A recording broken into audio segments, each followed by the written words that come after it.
qu'il y a des travaux et on a sens interdit. Sinon, d'habitude, ils ont au fond. Bon, je vais vous dire là, pour te vendre la vidéo.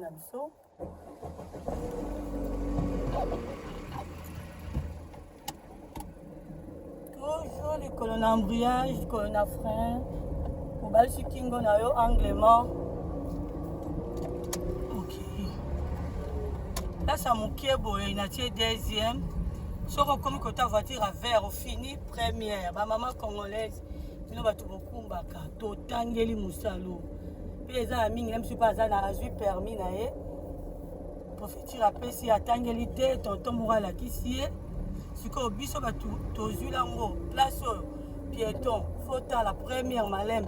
Même si on peut être au 4 mais je examen excusez-moi faut la télé maladie qui a des passagers à la balade la maman congolaise n'a biso na lingi bino mingi donc beaucoup mbaka mingi même si bazo permis na moto côté prophétique à PC pour mon canal essayer va pesa na profiter ta vidéo o ngai siko na tangeli na ju diplôme nanga je confirme et je valide na tangela ngonde ka izalaka.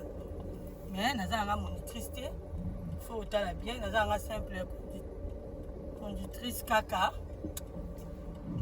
Ah, au monde tu vas piéto. Toujours examen fort télémotique qui va me balayer. Après yo, ok. Sinon on peut se permettre. On peut se permettre. Ah, va panneau il stop. Stop, freiner. Faut aller la deuxième tika la deuxième. Vous freinez ma casse, il y a un embrayage au télémi, vous passez première, toujours dans le bas qui est au tali gauche, droite. Ça veut dire, on a votre col, angle mort. Gauche, droite, il y a au tali, on est obligé de stop par télémarca. Si vous avez télémi, maman la biso, maman RD Congo, mingi. Bako 3 points à permis, 3 points à permis. Yango faut téléma na stop. Stop maman téléma. À part ceux qui ont va changer. Les qui stop balongo le ba barrer ba tiesi ni mususu. Mais sinon faut au téléma. Ah OK na deuxième première. Angle mort on a gauche. Oyewano leki tous les cas troisième na tranquille. Pas trop de vitesse. Toujours faut na rétroviseur na yo intérieur ozotala mutu na sima soki azoya mbangu umbangu te so mutu azoya mbangu ozala droit ya kofina frein na yo malembe a remarquer que niveau freiner ou opesi clientant na yo opesa mo 2 fois ou 3 fois à comprendre que il y a quelque chose parce que bato musu bakumbaka mafu nde to aza sima na ngai yo mundibu. Au caméra la maison l'activité il fallait déjà freiner déjà kuna mais non avec freiner les gars la sima voiture na ko sauter à tout à garage assurance n'est que fouta surtout que il faut faire attention faut la lunette pour moyer et même ça a mon conduite.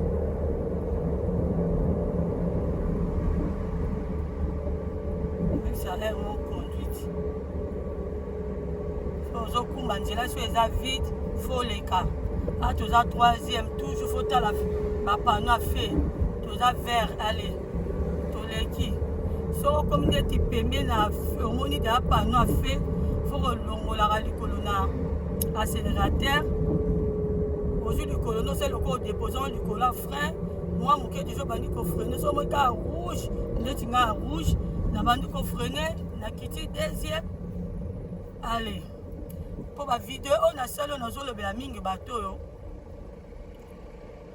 akumbara déjà mais vidéo pe ezali na tient na bateau non ba kumbate non ça là mais on a ça mida déjà kumbi oza na permis ou bien bandi ko kumba si quand je permis surtout na maman biso ba congolaise oyo balakisi bango na batonton L'aime sous mon candidat et c'est qui a permis. Non, préféré votre vidéo toujours mis dans ma piéton. En plus, moi, il y a Kitoko, vidéo, puis ça m'a Kitoko. Conduite, il y a TKM TV officiel. Il y a ma maman Mboka. Et l'ingité, moi, la Mboka, là, c'est une conduite. Et ça, la vrai bien. Au place, on a voyé battre. Ben, spécialiste, puis Bazali. Il y a un tonton dans la cire. Il y a un moniteur en Mboka. Il y a un peu battu. Il y a un peu battu. On a évité. Ça a toujours une idée. Ça va comme on est piéton. Qui n'est pas malin, mais tout le monde est dans ciment. Pour qu'on nous suscite. Pour y avoir un accident. Qui n'est pas malin, mais malin, mais. Pour les gens qui sont piétons, ils ont le droit de passer ça yote. Si on a un jaune, ça veut dire qu'ils ont des travaux, mais temporaires. Jaune, ils temporaire, ça veut dire que les gens qui ont une ligne blanche, rouge. Les gens qui ont une ligne blanche, c'est quoi? Comme ça a des travaux, des jaune, réduire banzela comme les qui allez changer banzela jaune temporaire les nazolo bomoni la caméra nazo ça sur vidéo bomona la caméra qui ezaki rouge babenga ngo freinage brisque na freiner fort, faut freiner, tu t'en fous, tu freines ne biso ba la biso po eza de rouge 3 points permis bakatanga ka bon. Le bas pour moi, c'est ceux qui sont vraiment trop tard, mais ils sont vraiment trop tard. On a freiné vers les camions. Il faut que la scope là, ça bouille. Ah, bah tu es jaune. Bon, on a jaune au bis. On a freiné au monde. Ça veut dire que nous avons le droit et on a une bande au thé. Donc, on a une ligne oyo. Naye awa. Ne mutu osombi la moni ya okangaye. Parce qu'il y a la bande à bis, va changer, la bande à bis. Normalement, dans la droite, on est. Mais là, comme si on va battre la tête.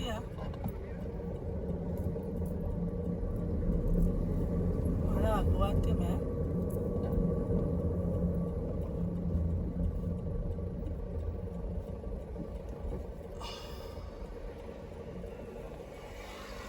Aux freiner toujours derrière, Foutal. Toujours derrière, Foutal.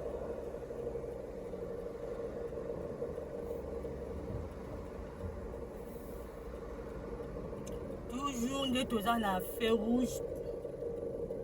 Toujours, Foutal à gauche, sinon droite, pour la battre à vélo. Bata vélo pe baza suka bango nde bakati ya biso ba point jour a permis parce que ngai na passé permis nanga une fois na rataki c'était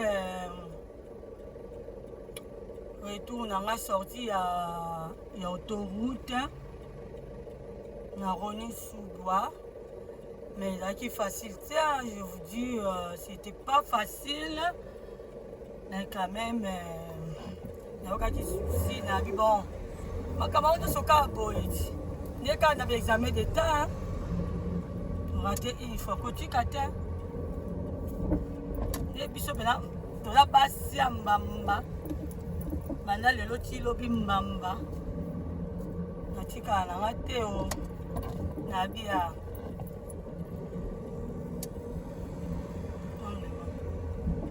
So kasi na tika te na continuer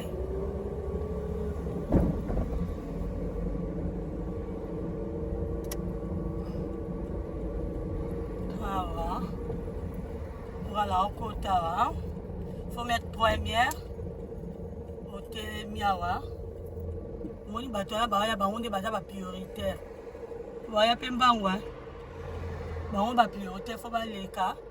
On a la bande dans bango après aleki na nga tranquille.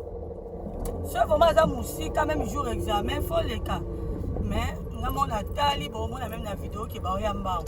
Clientèle place ça faut première ou deuxième malembe précédé hein. Manzela miki au faut tala trop ba piéton. Non. Toujours na deuxième à maman congolaise, à maman RD Congo. Surtout, na bino mingoka nanga. Ah, sozoya au freiner pour piéton, passager, voiture est bonne, l'autre première, oye malembe, t'as vu? Voiture est dans la gauche là, yo. Oye malembe, otali mutazate gauche droite. Oleki na yo, pas de problème.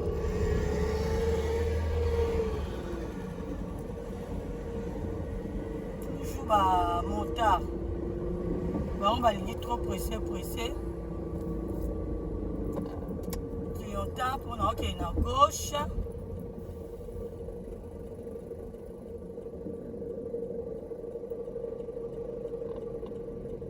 Ah bah t'as la carte à troisième ou deuxième ou première.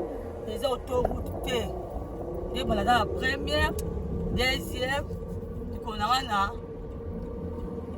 un embrayage. Vous connaissez un accélérateur qui on a dépassé moto. Troisième parce que la visibilité est bien. Tous na omona nzela. Na otama na troisième na omona nzela bien mais troisième na nga iso na otama na 40 30 c'est bon. 30 à 35 pour moi c'est bon. Otama loka malembe à Dodan au freiner muki o na deuxième allez accélérer. Vano kenge. On va accélérer moi ma casse au troisième. Dodan, aux obligés, au petit accélérateur, au freiner, au deuxième, et toujours faut autant la simanayo, hein. C'est mon tazo, il y a la vitesse. On peut s'agir signe avant. Pour ça va tout bas combat. Alors, résidé qu'à y est qu'à la vola, pour ça niquer. Batou bazali. Clientèle, on a à droite, il a à partir à na tie première. Pourquoi première? Moni a ndenge eza soki na vitesse makasi nzela eza kobatama. Première likolo na embrayage bloqué. Moni nzela le accéléré tie deuxième na o.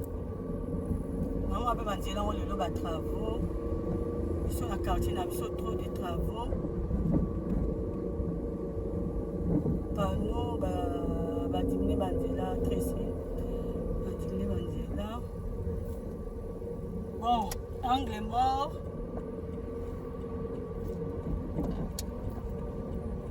Voilà, je l'ai commis à moko.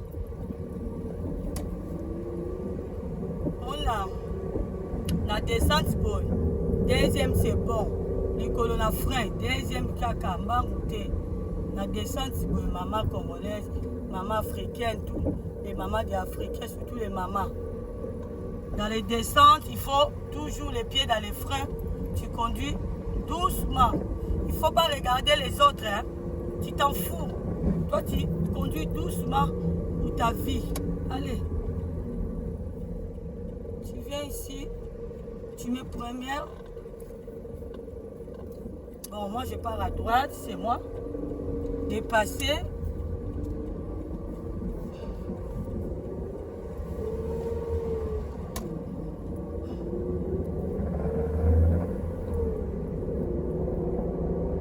Ah, sikoyo. Faut ça, la signalisation. Babi 50, ça veut dire on a la troisième, 50, tu peux mettre aussi quatrième. Mais on a la 50. Quand tu as le quatrième, on a la 50. Il ne faut pas dépasser. Ah, balobi 20. Non, pardon, 30. Il y a des travaux. Quand tu as le quatrième, sur un coup normal. Il y a la troisième et 30. Tu n'as pas obligé qu'il t'appelle la deuxième. Bon.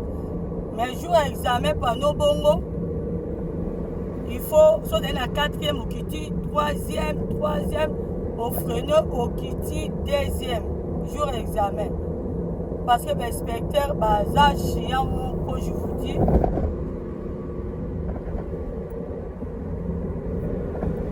Baza chiant.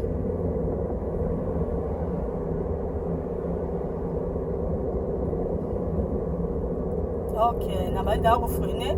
On va remettre sur droite. Déjà, tu es à droite. On va freiner pour la 4e. Tu es 3e. 2e. Tu freines.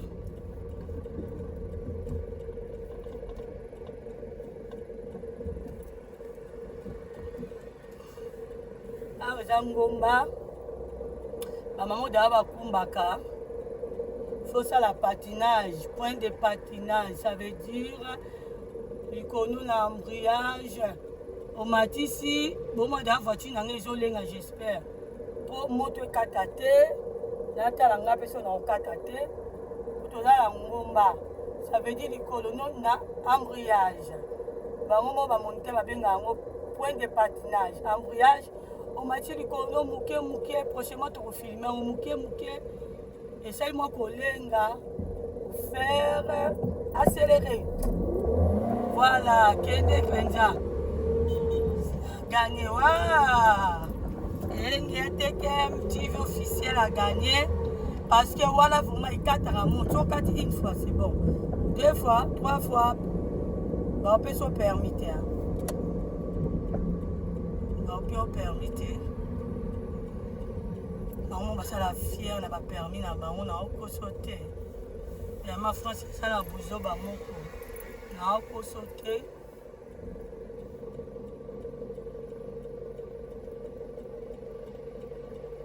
Feu rouge, toujours, même dans la feu rouge. Ma maman Mboka, ma maman RD, on a l'ingabino. Même dans la feu rouge. Au côté de nos précédents, on est toujours. Monga on a 4 mots. Toujours. Faut la racima.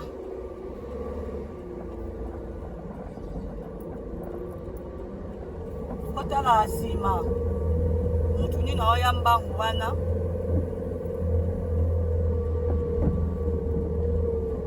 Bamsu bayara yara bamba wana.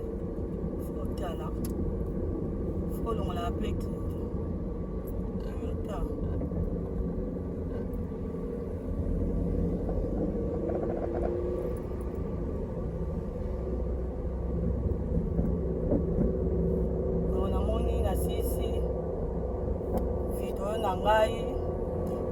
Il a TKM TV officiel, beau s'abonner. Ne kabaloba mwana mboka aye pour la conduite, peu kolamba et za makambo ibele na otena ngilo moko te na kabula mayela mki onaza ngo ba bien expérience mki naza ngo na okabula ngo na bana mboka na bande comme susu ya biso ya Congo Brazzaville. Oh, wapi bayebi lingala phone bango tourner ensemble to partager vidéo na biso ma maman bayeba kokumba mais vidéo oza oh déjà bayebi kokumba so ebi kokumba te faisait la vidéo zéro kokumba to la so ndenga kokumba normalement là dans la gauche la zone à la droite, mais le cas flèche de rabattement isolé, c'est pas grave. Angle mort.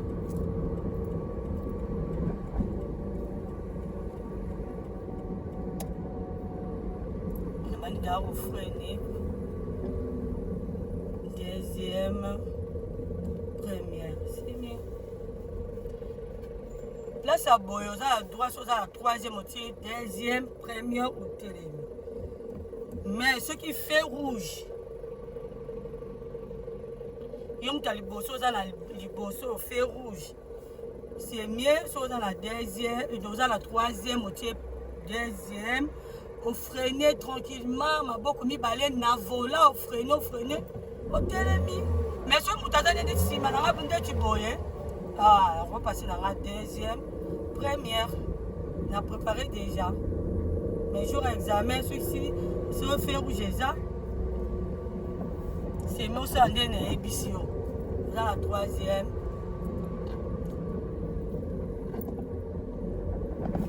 Deuxième. Freiner. C'est là pour faut tambour on a un kenge. Nous allons la troisième même. Malembe. Donc avant on va aller car travaux. Mais c'est bien bah on s'en va à bango hein. Donc il y a une gauche ou t'as dit derrière. Ok. Et qu'on a frein, on a tourné, deuxièmement la vitesse.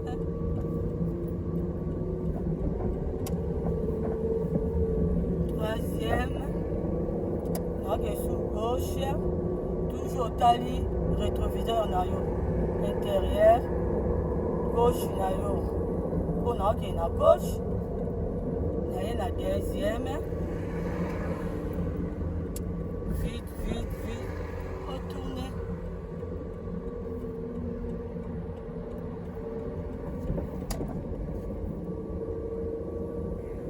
Là, il faut aller à la deuxième pause là.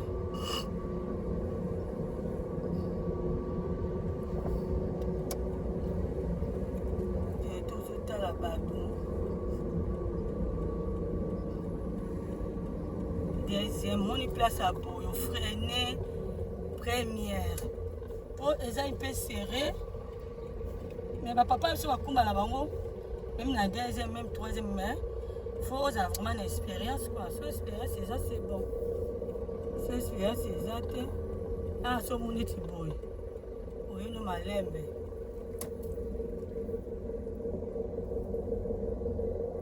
On a embrouillage.